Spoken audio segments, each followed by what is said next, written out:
Welcome to the Built by Will podcast, where we talk about human willpower and overcoming the odds. My name is Will, and I am your host. Today's guest is Joe Rinaldi. He is a physical therapist, a personal trainer, and the owner of Project Endure. Thanks for listening. If you like this show, make sure to subscribe and leave a review, and share this episode with a friend who you think would enjoy it. Let's dive in with Joe. Welcome, Joe. How are you doing today? Well, I'm doing well, man. This has been a long time coming, and I'm very excited for our conversation. Yeah, dude, it's pretty crazy, right? Full circle moment. For those of you who do not know, I've been on Joe's podcast 2 different times, when he had the Pursuit podcast with Sam, and of course the Project Endure podcast that he owns himself. And so now I am interviewing him on mine, and so definitely a full circle moment, man. Yeah, and behind the scenes, I planted the seed probably about a year ago that I thought you should start a podcast. And, you went through some phases where you were into it and some phases where maybe it wasn't so appealing. And now we're here, we're doing it, and I couldn't be more excited.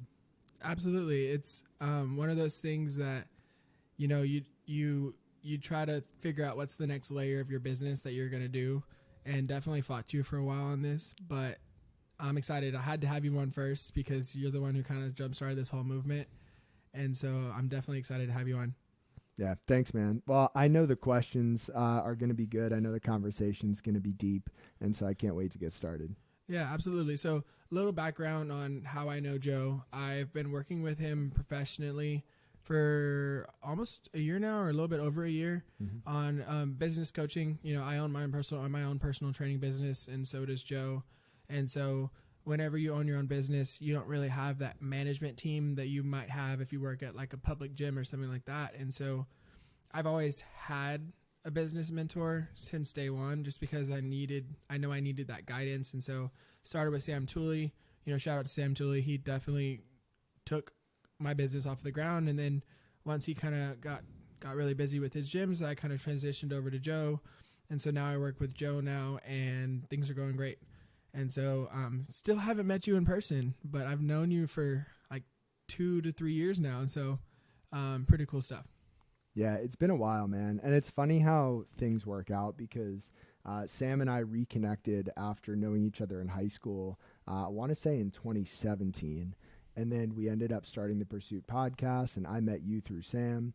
And the world works in some funny ways. And now here we are doing this podcast. And I will say, even though we haven't met in person, I consider you not only a client, but a really good friend.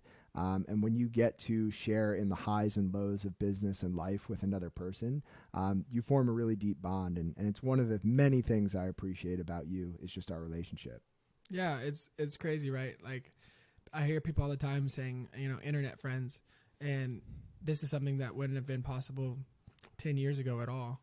And so definitely one of my best friends, one of the people that I share the most of my success and failures with, for sure. And so you see the sides of it, both personal and business. And so definitely been great connecting with you, and definitely great to have you on today. Yeah. And the cool thing about business and life is that it requires a lot of willpower, which I'm sure we'll talk about on this podcast. And endurance, right? You got to be able to endure. And so leading that into our first question, what does willpower mean to you? I think willpower is similar to endurance, honestly. It's been said that resilience is endurance with direction. So you need to be able to continue on a path in the same direction over a long period of time. That's what resilience is. And I think willpower is what allows us to overcome the resistance, to push through when we're tired, when it's unappealing, when it's unpopular. Willpower is very closely tied to my why, the reason why I do what I do. And I feel like willpower is that thing that allows us to dig down deep and overcome those moments where we might want to quit, and it allows us to endure. Yeah, absolutely. The reason why I chose the name of my business, Built by Will, of course, I'm Will, but willpower is a big part of, why I am where I am in life, and why I am not finished. Right. And, 5 years ago, I would have never imagined having my own business. I could have bet against myself ever being an entrepreneur, because there the type of person I am. I can't confidently say today it's the type of person I am. It's nerve-wracking, and there's a lot that goes into it, and willpower definitely has both gotten me to where I am in business and where I am, in my personal life, in terms of, overcoming the odds, fighting against myself, right? Fighting against my own limiting beliefs, the things that the barriers that I put in my own way. And so where in your life have you seen willpower do the most for you? It's a really good question. I mean, just for some context, and then I'll get to the answer. But for people listening who don't know, I have a genetic eye condition that's causing me to lose my sight. And so when I was 10 years old, I was diagnosed with this condition called Best disease, and it causes progressive and sporadic loss of central eyesight. So I'm headed down a path toward blindness. And for most of my childhood and teenage years, I saw that as a really bad thing. I felt sorry for myself. I let that hold me back. I felt different. It almost felt like nobody could understand me. And so there was this sense of being alone, even though I was surrounded by people. And it wasn't until I went to graduate school for physical therapy that I was really able to tap into more of my willpower. And it was a place where I was going through a doctorate program. I was living in a new city, away from my family, really for the first time ever outside of college. And just, I had to dig down deep, and I had to find a reason why that I wanted to turn this struggle into a strength. I needed to have a driving force for what it was that I was doing and where I wanted to go. And that driving force turned out to be my wife, who I met in physical therapy school. And when she came into my life, I realized that life was a lot bigger than just me. Because up until that point, whatever challenges or obstacles came my way, if I was not rising to the occasion, I was the only person I was really letting down in my mind. And when she came into the picture, and especially when I realized I wanted to spend the rest of my life with her, I realized that I needed to tap into the willpower to overcome those obstacles, to reframe my perspective, to be the best version of myself, not only for me, but now for her and for our future family. And so that's really where I first tapped into my willpower. And over the past, let's say 5-6 years, I've been constantly tapping into it. And it's been an interesting balance too, because I think sometimes my willpower runs on the low side, like it probably does for all of us. And that's where I think accountability and support comes in from the people around us. Absolutely. And like I said, I've known you for a long time now, but I don't think I've ever asked you this question. How old were you when you found out? Because I don't know why, but I always thought it was when you were a kid. But from what you said right now, it's kind of sounding like it wasn't too long ago that you found out. So no, you're right. I found out when I was 10. But I think for most of my childhood, I kind of tried to avoid the diagnosis. I had this condition. It wasn't terrible at the time. And so I kind of just put it to the back of my mind. And I wouldn't say it was until my teenage years where it really started to affect me. So I'd say I've been with the condition diagnosed for 18 years, but really I'd say the past 10 have been the hardest. And the past 5 have been the most rewarding. Yeah. And what's crazy, right, is that you are losing your sight, but I feel like you're one of the people who sees the most, right? Not just obviously being able to visually see things, but I feel like you see people. I feel like you see situations. I feel like you see opportunities, you see challenges. And, for someone who's losing their sight, it's pretty awesome to see all things that you see and being able to, see the world from your lens, right? Working with you professionally has also led me to knowing you personally, right? And like the exhausting positive energy that you relentlessly have, right? I could count on one hand the amount of times I've ever seen you upset.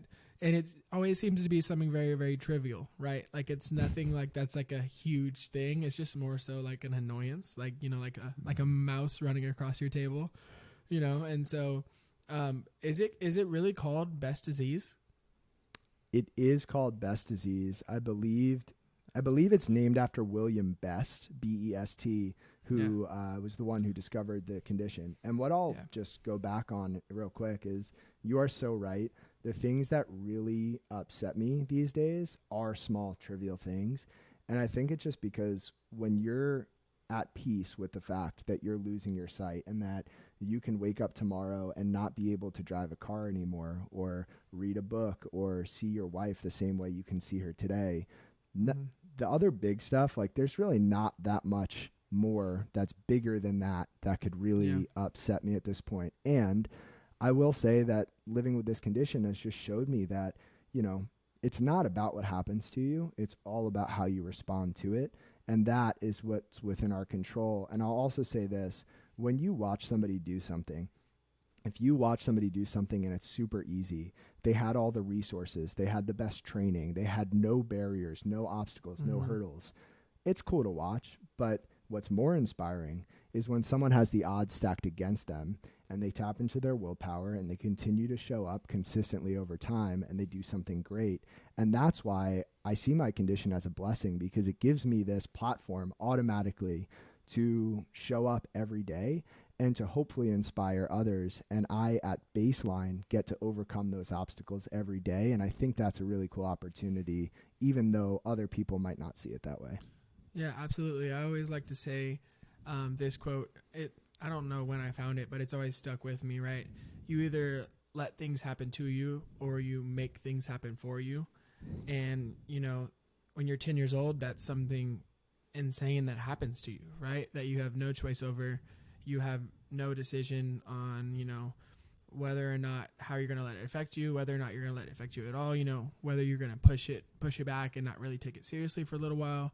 And I think that, you know, in a world where one of your senses is going to be taken away from you, right? It's not a matter of if, it's almost just a matter of when, right?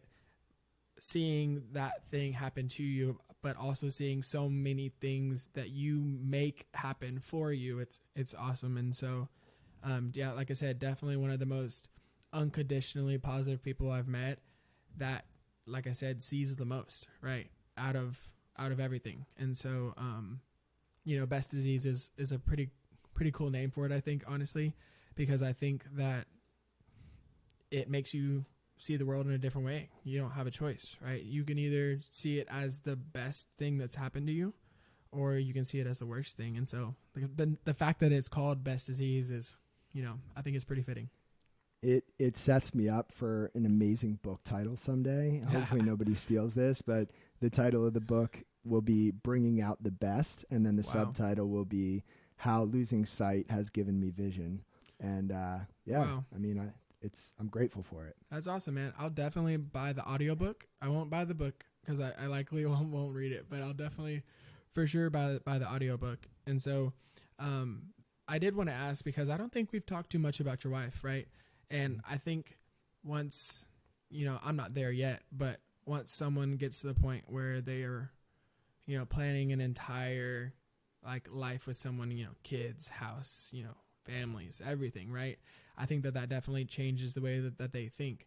And so tell me about the moment where, because I know you said that you didn't really start thinking about the disease in a certain way until you met your wife. Tell me about the moment when you were with her that kind of changed that, right? Because I think everybody has that moment in a relationship where it changes from, you know, I'm dating this person to I will marry this person. And even more so than that, it changes from, you know, a moment where, you know, something like the Best Disease turns into an opportunity for growth once you meet someone. And so was there like a specific moment that y'all went through that made you realize like, all right, it's time to show up? Yeah. So to make a long story more medium, I first saw my wife at an interview for University of Delaware physical therapy program, which is not where we ended up going, but I saw this girl from across the building, and my honest thought at the time was, that is the most beautiful girl I've ever seen.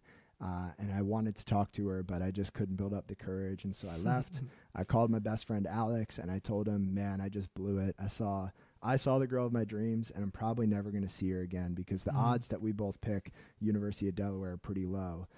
So anyway, fast forward, I interview at other schools. I picked Drexel University here in Philadelphia. We get all invited to a Facebook group, and I open up the Facebook group and I see her picture, and she's in it. So naturally I send her a friend request and we go right away. You have to. And so we get into the program. We start to get to know each other. She actually came into the program in a relationship. So as a friend, I got to know her. And eventually when that ended and the time was right, I decided to ask her out on a date. We went mini golfing and she destroyed me. And that's one of the first moments where I really knew that I really liked her, was when she beat me and she was super competitive, but in a fun way. So we continued hanging out. So that's August of 2017. We hang out for 3 months, and then it's time for us to go our separate ways on clinical rotations for school. So she's going to California for 6 weeks. I'm staying here in New Jersey, Pennsylvania for 6 weeks. And she dropped me off at a bus stop after we went hiking. And this was the last time we were going to see each other for 6 weeks. And, our relationship status is maybe a little bit up in the air. In my mind, we're dating. In her mind, we were not boyfriend, girlfriend yet, but we'd spent a ton of time together and grown close. And so she drops me off at the bus stop, give her a kiss and a hug goodbye. She gets in her car and she drives away. And I felt so homesick. It was the only other time in my life where I felt homesick was when my parents dropped me off for college. And anybody who's went to college, I would assume you know that feeling. You just get a pit in your stomach and you feel sick because you miss the place that is home, the place that is most comfortable for you. And that was the only other time I felt it, was when she dropped me off. And I immediately started crying, and I walked into the nearest building and found a bathroom. Oh. I just cried. And that was when I knew that I wanted to marry her, and that I didn't want my life to be with anyone else other than her. And so that was literally the moment where it changed for me. And then she came back to the East Coast 6 weeks later. We officially started dating, and the rest is kind of history. That's awesome, man. I don't think I've ever heard that story. Yeah. But, wow. Yeah, I don't think I've ever heard that. I've known you for so long. I don't think I've ever heard that, but I can definitely see the power in that moment, right? Where, it's not just you anymore.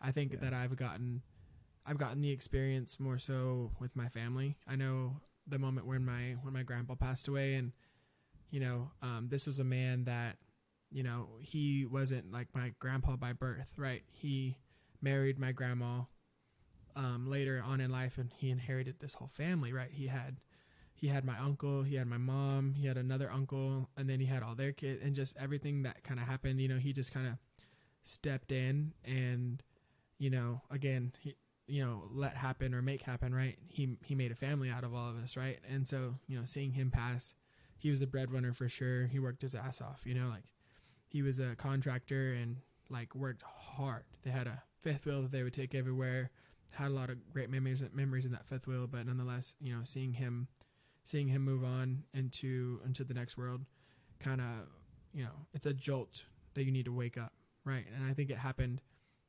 right when I was starting my business, but I wasn't really sure, where I wanted to take it. And more so seeing, just how selfless he was and how hard he worked all the time. I think that kind of changed the page for me. And so that's awesome, man. Yeah. It's crazy how different people will invoke an entirely different mindset from you, right? Yeah. Two things. One, I'm a complete softie on the inside, and that story is a great example. But two, I really think that we can't do meaningful things in life alone. I mean, I've tried. We probably all go through those seasons where it's us against the world, and we try to build things or create things or do things despite maybe going at it alone. And I just think we need that support, and we need that reason to keep going. And oftentimes it has to be bigger than us, and it involves other people. And it's cool to hear that you had that with your grandpa, and that I have that with my wife. And, those reasons probably change over time as well for all of us, but I think we need to have them to keep going. Yeah, absolutely. I think the source of our willpower is big, right? Because I don't think motivation's always here. It definitely isn't always here, right? You'll have weeks, you'll have months, you might have years where you're just not motivated to do what you need to do, what you should do, what you have to do, but you're not motivated to do it. And so I think that your why really ties into that, to where your willpower comes from. So I know we talked about you having that moment with your wife where you realize, you know, I'm not only doing this for me, I'm doing this for her, I'm doing this for our future family, I'm doing this for the future in general.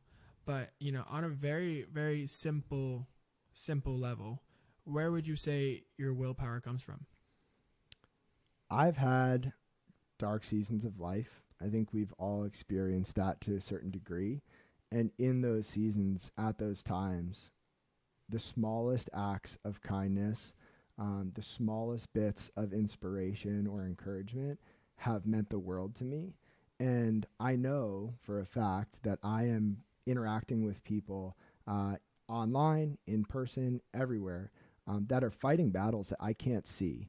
And everybody's struggling with something. And so I feel obligated to show up every day as my best with this positive, optimistic outlook, because I know it has the potential to change somebody's day and maybe even change somebody's life. And I don't say that in a prideful way or an arrogant way.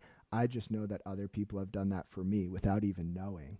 Mm-hmm. And if I can do that for somebody else, I feel like that's my job. Yeah, absolutely.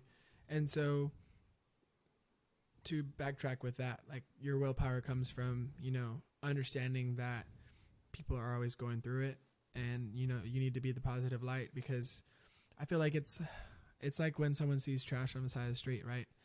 You can drive by it, you can walk past it. I'm in a hurry, I got to get to work, I don't have time to think about that. Or you can be that one person who stops and picks it up, right? You know, they have all these videos on YouTube now of, you know, people acting like they're someone who just needs a little bit of food, you know, to get by. And then, you know, how many people walk by them are incredibly rude, right? And they have a whole grocery cart full of stuff, and someone's just asking for one thing to eat. And, you know, everyone's like, you know, yeah, you screw you should have bought your own, you know, you should have, you know, been more responsible and all that stuff. And then finally one person is just like, yeah, like, here, of course, like, absolutely, you can have anything you want. Like, and, you know, they're rewarded with all this money, right? Because someone finally stopped and did the right thing. Mm-hmm. And so, so I get that, right? Because if it's not going to be you, then who, right?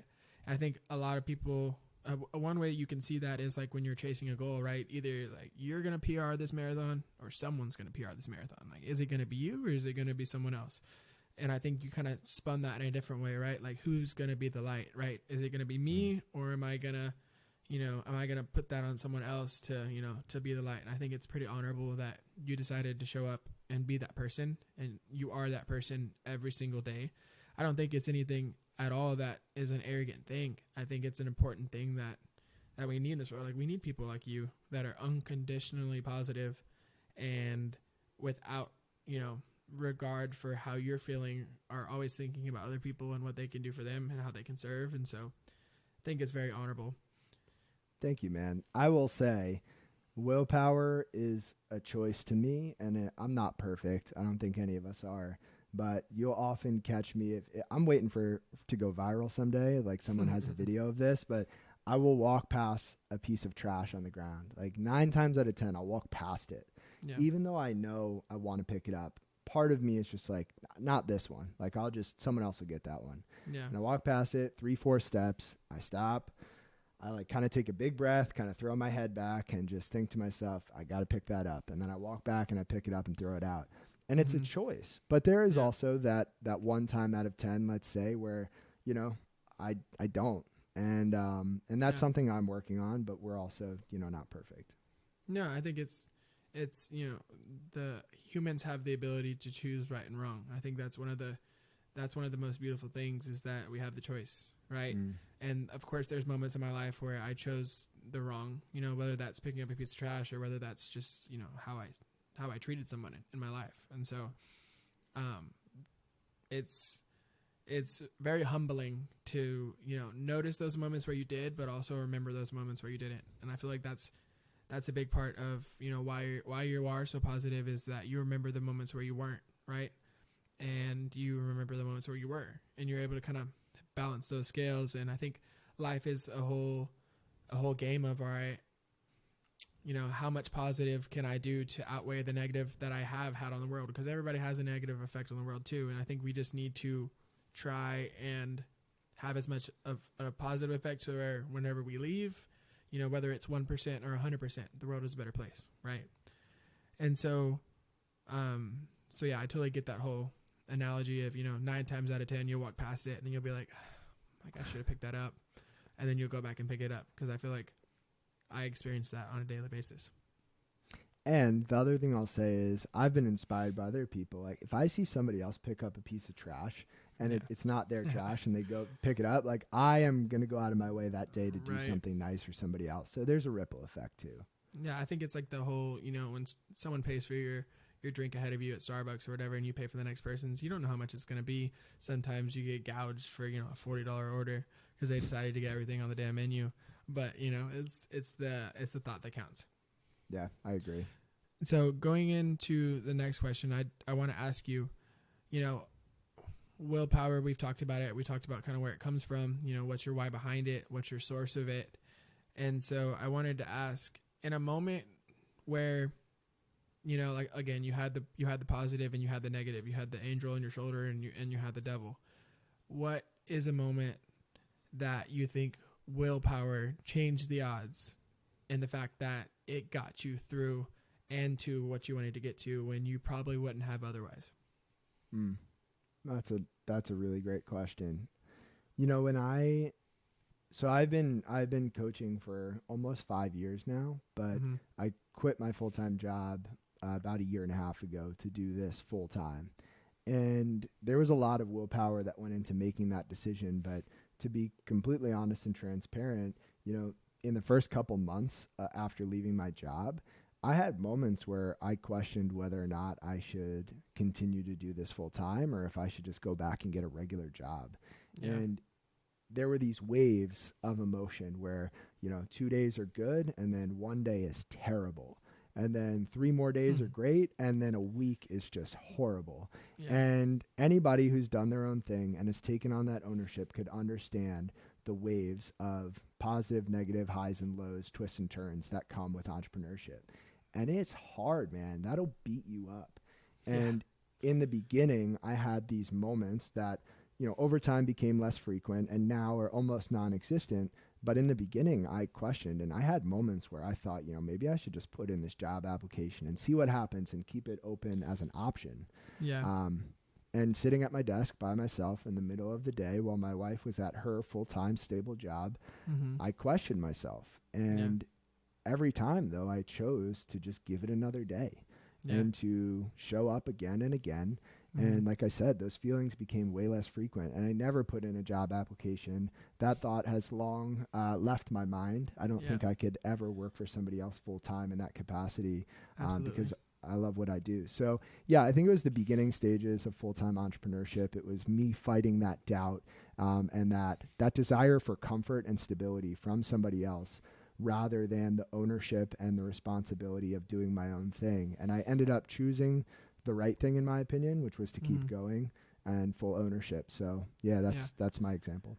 No, honestly, and I can relate 150%, right? Like I feel like it's never ending, positive versus negative. Like you have a good day, you have 2 bad days, you have 3 good days, you have 1 bad day, you have 3 good weeks, you have a bad month, it's never ending. And I think, like again, I never would have pictured myself to be an entrepreneur ever because I don't like worrying about, where is the next going to come from, right? And it's never ending, right? You have a good month and you're like, you want to enjoy it. And then you realize like you can't, you can enjoy it. I'm not saying you can't, but you can enjoy it to the point where you take your foot off the gas, because I've been there before where you take your foot off the gas and you're like, I'm just going to relax for a little bit. And then everything starts kind of crumbling down. And you're like, well, why did I ever do that? Right.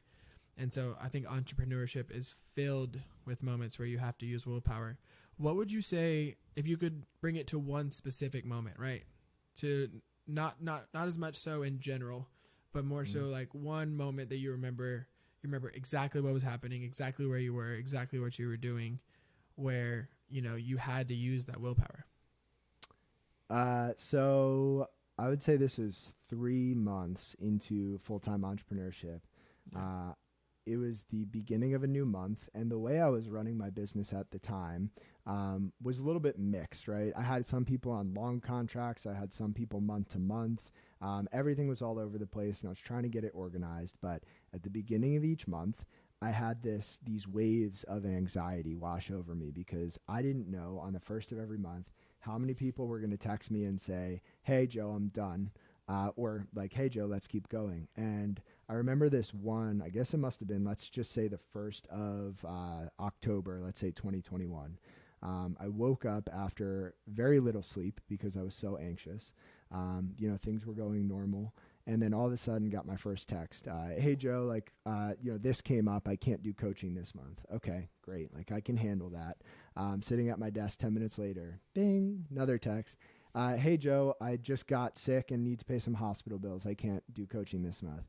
Okay, like I have a pit in my stomach. 5 minutes later, ding. "Hey, Joe, I'm going to take a break from coaching." Just over and over. And 6 clients in one morning within the span of 3 hours or less stopped working with me for the time being. And I remember walking out my apartment door, ding, 7th client. "Hey, Joe, I'm going to take a break." And I walked back inside, and I had a couple tears welling up in my eyes.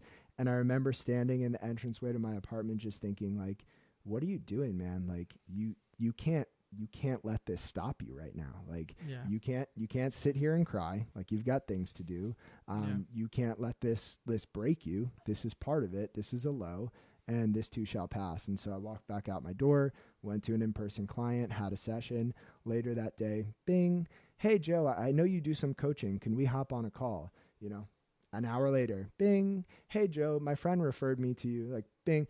And by the next week, I was like back to even, right? And it was one of those days where I was like, this is wild. And I'm so glad that I continued on. And those things continue to happen. That's part of business. And that's the day I remember. Yeah, absolutely. And so many days, I've had so many days like that, and I know you've seen it too because you monitor my business in a pretty big way. And I think that also brings us back to the point of how endurance and willpower are literally hand in hand. Like, I think we're going to have a t-shirt where we have a joint collaboration because of the fact that it's so similar, right? If you didn't, if you could have put in an application as soon as you walked out of the apartment, as soon as you got that 7th thing and the tears welled up, you could have sent that application already, right? Or, you could have not, which you didn't, and you waited till the end of the day, and at the end of the day, it came full circle. Even if it's just 1 or 2, right? You're like, if I could just get, when you're just getting beat down, absolutely beat down, you're just like, I just need a win. I need one win. I feel like for sure entrepreneurship, especially our business, I think sales of any kind really is momentum, right? When you have it, you have to harness it. You have to. And, it just takes one win in just a day of losses, right? That you're like, okay, like I'm not a loser, right? I can still win. And so I think that's huge, man. I experience it almost every day, right? To where I think the last time I updated my resume was like 2018. And to this day, I refuse to do it. I've had a few situations where people have asked me to like kind of send in resumes, and I'm like, I don't even have one because I don't need one. I am my resume. And I think that's the beauty in it of, taking that willpower in moments like that where you doubt yourself and, using it. That's a line right there. We got to quote that. I am my resume. That's deep. Yeah. I mean, like, personal brand is such a huge thing now that it never was. I think the first person that I saw really talk about it was Brian Mazza, in the sense of, you're a walking resume for yourself, right? How you look, how you treat people, how you work, how you handle hardships, how you handle good moments, how you handle, success and failure and everything, right? The fact that, in this business, we live on social media. Like, everybody, social media is just everybody showing their highs, right? And that's 100% the case, where, you're comparing yourself to everyone else's success and you're not ever seeing anyone else's failure. But personal brand is so big now, right?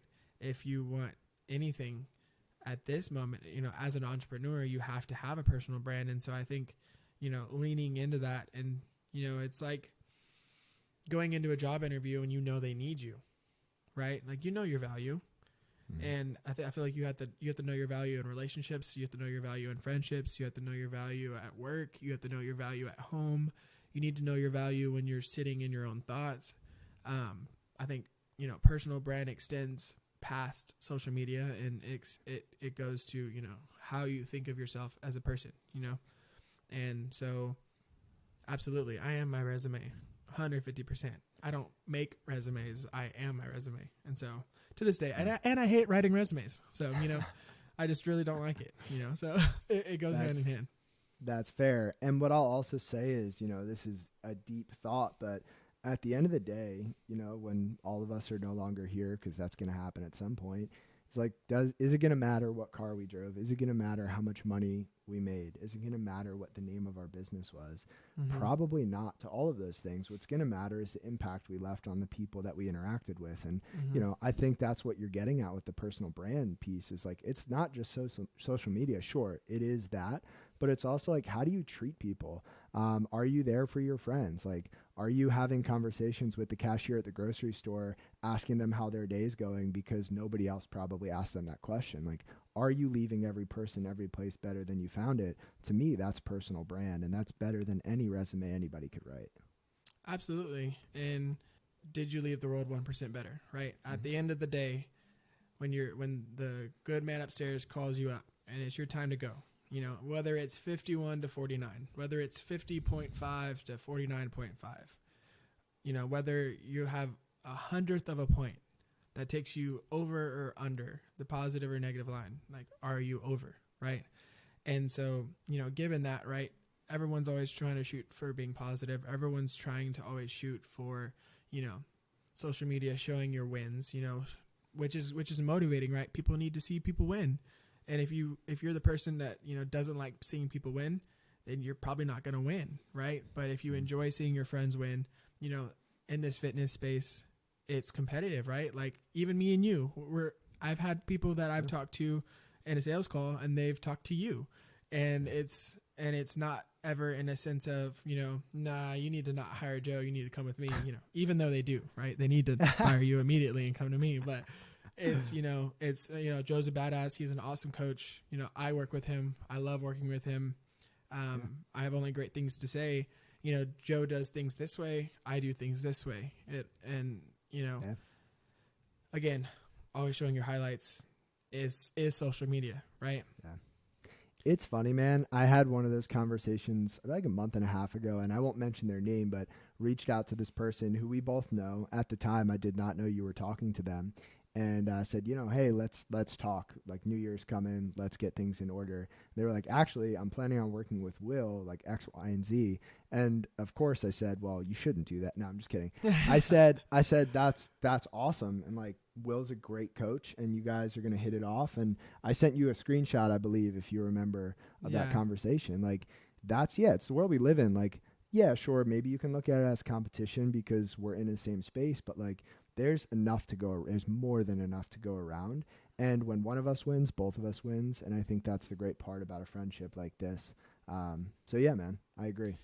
Absolutely. Absolutely. And, I love talking about wins with you. I feel like we do it all the time. We're always trying to hype each other up, and we're always trying to see the positive because, there's so much apparent negative that is there, right? You don't have to look for it. Like, it's there. And so, given that we're always trying to see the positive, I wanted to ask you this. So we've gone over moments where your willpower, is what got you to the next level, right? To where your willpower is what pushed you through. Describe a moment to me where your willpower wasn't enough, to where, you did fall victim to it and you weren't able to gather as much as you needed and you fell short because you didn't have enough. I like this question the best, I think, out of all of them so far, because like you said, on social media, there's a lot of positive that people are trying to put out, which is a great thing. But I think sometimes we miss out on the reality that life is hard and sometimes we don't win. So when I went to graduate school in 2016, right before I went to school, I lost a significant portion of my eyesight. And so I was in this mental, emotional space where I was just really unsure about things. I wasn't sure if I wanted to actually pursue school and take out these loans and do this thing if I wasn't even sure I was going to be able to finish. But I went anyway. And that first year of school was really hard, being away from my family, dealing with the sight loss that I had just experienced, and just trying to navigate who I was and what I wanted. That first year of school, hands down, was the hardest, darkest season of my life. And there is one moment that I'll talk about, but I will just say that every single day, I would put on a smile for my classmates. I would go to school. I was the kid in the front of the class that doesn't surprise anybody. Of course you were. You know, of course, straight A's, like in shape, worked out, laughing, friends with everybody.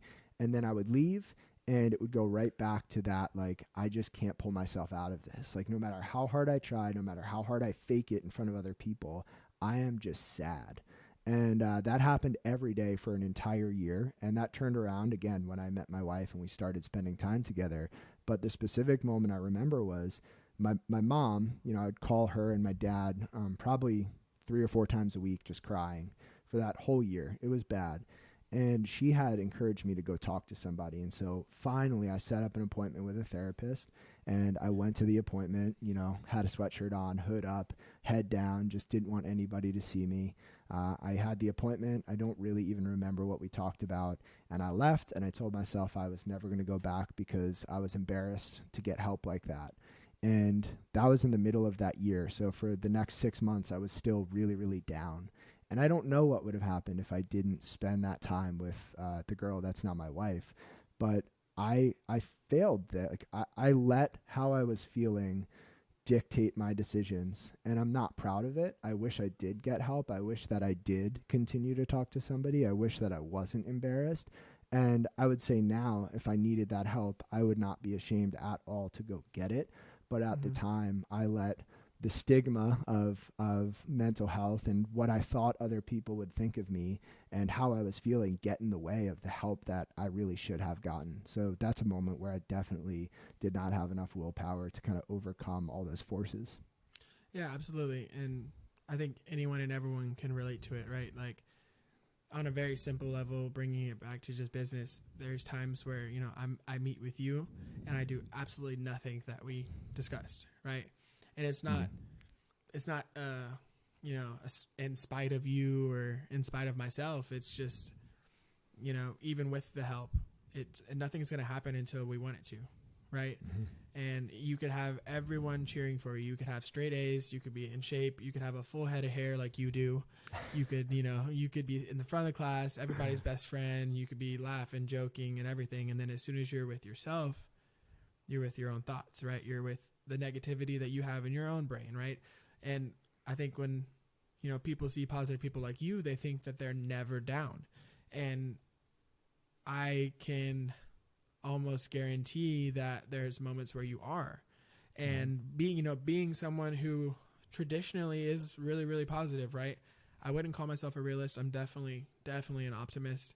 I always try to see the good side of things. Even when I'm getting down, I try to see the good side of things. Probably the only time I can't is when I'm in traffic and, you know, I can't see the positive, but always being able to see it and always being that positive person, I understand that those people are often the people that fight the negativity the most, that fight the negativity in their own brain, that fight, you know, the reason why they're so outwardly positive is because they're so inwardly negative. And so I think everyone can kind of learn from a moment like that, right? Like, nothing changes unless you want it to. Like, I always say this whenever I'm bringing on new clients, right? After they signed up with me, I don't try to make it too personal, but I have to get real in the sense of, I'm like, you had a fuck it moment. I think everyone has that fuck it moment to where they're like, you know, I'm tired of this. I'm tired of feeling this way. It's time to do something about it, right? It gets to a point where there's enough talking and there needs to be some action. And I feel like when you left that appointment, you didn't have that moment. You didn't have that fuck it moment yet. You were still down and out. You were still kind of, woe is me. You were still kind of, you know, just being down. And it wasn't until you had that fuck it moment to where you were like, you know what? It's now. It's now. It's not a matter of if. It's not a matter of when. It's now. Right? And so Yeah, I think and everyone can relate to that. yeah, and to bring it full circle, that moment for me was when my wife dropped me off at the bus stop that we talked about. And the other thing I will say is that I think that internal negativity is something everybody experiences to different degrees, but it's a Absolutely. choice, right? Yeah. To be positive in the face to fight that is a choice. Yeah. And I think sometimes people look at positive people and they think, man, that's just who they are. And maybe part of it is that, but Yeah. it's a choice every day to choose the positive, no matter who you are. Mhm. And the last thing I'll say before I turn it back over to you is, how do we not have the tagline for your business, where there's a will, there's a way? I mean, come on, man. Oh man. I don't know where I would put the tagline, but I think we need to figure out a way to kind of, integrate it into everything I do. Right. Yeah. But like willpower comes full circle. Right. Mhm. And it's cool to step out of moments where you didn't have it and be able to see it and, be blessed enough to be able to see it. Right. You could have came out of that doctor's office and never got help, and you could have, took it out on Michaela, and you could have lost her, and you could have downward spiraled, and everything could have just gone bad, right? And we have the blessing of being able to look back and see that, right? Like I work my ass off now, but for a few years I was the laziest person ever, and I'm blessed to be able to look back and see that, right? And see that, I saw the fork in the road, and I was able to kind of take the right turn instead of going left, but you could have easily gone left. Right. And so I think, I think hindsight's always 20/20. I think, being able to look back allows us the ability to have that 20/20 vision. I was talking to someone recently that I had interacted with 5 years ago in my life, and it's cool to look back and see how different I am when people notice it too. Right. Like I think we know it, but when people notice it, it's pretty big. Right. And so with that said, if you were able to go back in time, right, and have a conversation with Joe when he was 10, he just got the news about he just got the news about his eyesight. He just got the news about how his life is going to change forever, right? And that nothing is ever going to be the same. And he's confused, and he's scared, and he's mad. He's mad at the world. He's mad at the man upstairs.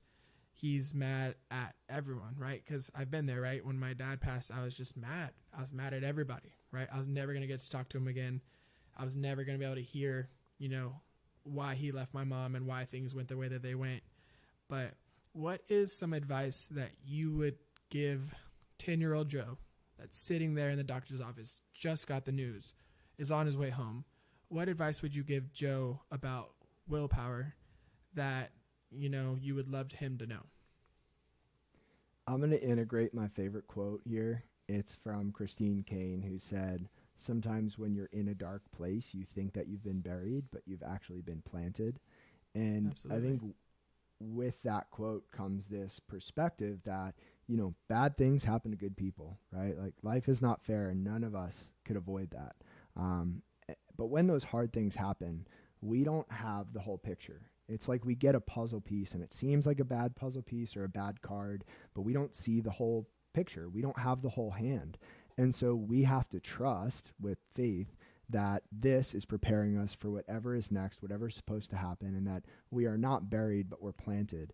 And I love that analogy so much, because if you think about a seed, right, it gets put underground, it's dark, it's, it doesn't know where it is, but it grows upward, and it meets this resistance of the soil, and it has to fight through that resistance to break the surface. And if a seed was planted and it hit resistance and it said to itself, if seeds could talk, like, hey, this is too hard, I'm just going to stop here, right? It would never blossom. It would never see the sun. It would never break the surface. And I would tell him that if he wants to quit, that he's going to regret that decision, and that regret is going to be the worst feeling that he could possibly experience, and that he has to trust that this is happening for him and not to him, and that he has to embrace willpower. He has to find a reason why to continue on step by step, day by day, reach out for help, because you don't have to do it alone, but just to tap into that thing inside each and every one of us, that person who could just do a little bit more, who could be a little bit more, and to slowly, as you tap into that person, become that person. I would tell him all of those things and wrap it up with just like, hey man, like you're loved, you're enough as you are, and things are going to be okay, even if it doesn't feel like it right now. Absolutely. I love that. I love the planted, not buried, right? Because it's all how you choose to look at it, right? And I think perspective comes with age. I think perspective comes with time. I think perspective comes with, experience and learning and, being able to see the other side, right? And I think, like I said, we're both blessed to be able to look back and, see who we were and laugh and, laugh and understand that we knew nothing, right? We thought we knew everything, right? I thought that my world was ending when my father passed. I thought that, that moment, in the movies where the guy gets to meet up with his estranged father and sit down and have a beer with him, and you're able to come full circle. And that moment was taken away from me before I ever got it. And, I thought that was the end of everything, right? I spiraled down, definitely spiraled into a depression. And now I can look back and see that, the reason why I am the man I am today is because of the man he was. And the reason why I'm the man that I am today is because of what I went through with him. And I think it's beautiful to see, right, that, 10-year-old Joe would have never saw that. He thought that, he thought both that everything was done and also just didn't take it seriously. He's like, there's no way, and, I like my own quote of me telling you that you see the most, right? I don't think I've ever been able to tell you that. I think that that's something that definitely came to me recently to where, you're able to step back and I'm really able to appreciate you for who you are and for what you do. And more so than helping me with my business, just like what you do as that positive influence in someone's life, right? And so I love that. Thank you, man. That means the world to me. And just to piggyback off what you said, I think, yes, we can look back at our own lives and understand things that we couldn't understand at the moment. And that's one of the beautiful things about experience, and also conversations like this and people like yourself who are starting these conversations and sharing these stories and being vulnerable and talking about hard things. Like that also gives somebody else a chance to learn from your experience, to learn from my experience, and to just know that they're not alone. And I think that's really valuable. Yeah, I think that last part that you said is probably the most important, is that you're not alone, right? Because when you're going through that, you think that no one can possibly understand. I mean, I can never understand losing your eyesight. Like I have to wear glasses, right? But I'm not going blind, And I think there's power, there's power in finding people who can relate. Like I'm sure that you've reached out to and found people who have that same condition that are experiencing what you are. And if you haven't, I hope you do. And well, I'm sure you have, but I think that there's a lot of power in not being able to relate to you. Right. And you not being able to understand, losing your father, there's power in that. Right. Because I think being able to have the humility of, saying like, I have no idea what you're going through, but I'm here for you and I support you. And, I think there's beauty in that because, I think when someone has been through what you've been through, that they can understand, and that's awesome, right? But I also think that it's equally as awesome when someone cannot relate at all and they're still there, right? And so I want to thank you, for how long we've been friends. We are going to meet in person soon. I swear to it. I will burn the world down until it happens in the most positive way, right? But of course, nonetheless, I do want to thank you. I want to give you a second to, talk about how people can reach you, how people can work with you. I know you're doing some awesome things with Project Endure that I would really like for you to highlight right now, because again, I think that people need people, right? And we need human connection, and we need people that, again, don't necessarily know what we've been through, but are here for us nonetheless. So I give you a second to, plug yourself. Sure. Yeah. If anybody listening wants to connect or just find out more about me, Instagram's the best place. It's at Joe A. Rinaldi, all one word. And I would love to hear from anybody, and I respond to every message and look forward to hearing from people. Project Endure is my company. Started it last year after I left my full-time job. It's just based on the premise that, strength comes from struggle. Resilience comes from resistance. Adversities present opportunities, right? Hard things happen to us, and we can also pursue hard things. And no matter how that resistance comes into our life, whether it's chosen for us or we choose it, it's an opportunity for growth. So we have a podcast, the Project Endure podcast. We have an online community called the Hard Things Club, and we do coaching as well, just to help people grow through the hard things of life. And so if you want to learn more about that, you can find it through the link in my bio or just search Project Endure on the internet. And Will, I'm just so grateful for you, for this conversation, for our friendship, and I'm absolutely honored to be the first episode. So thank you. Absolutely, man. It was very fitting that you would be the first, in the sense of both you're the one who kind of jump-started this, and in the sense of, there's always things that I want to talk to you about that we haven't, right? There's a lot of things that I learned about you today that I didn't know, that, just what's the word? Just add on to you as a human and, our relationship as friends and as family in some sense. And there will be a Built by Will Project Endure collab. I think we have to do it now that we've talked about, how similar willpower and endurance are. I think that one feeds into the other and the other one feeds back. And so I don't know if it's going to be a shirt. I don't know if it's going to be a hat. I don't know if it's going to be, something much cooler than that. But excited to continue working with you, to continue collaborating, and to continue, building this friendship and having really tough but rewarding conversations. Yeah, I couldn't agree more. And last thing, when we take a picture together, finally, whenever we meet in person, I'll bring my high heels, and we'll even out the height, and you bring a wig, and we'll call it even. Dude. As long as they don't take the picture from up top to where they can see the bald spot, then I'm all good, right? I'm gonna need them to take some pictures of our legs because we got to see whose are bigger. I think we've talked about that a lot, and I am excited to maybe get a Philly cheesesteak.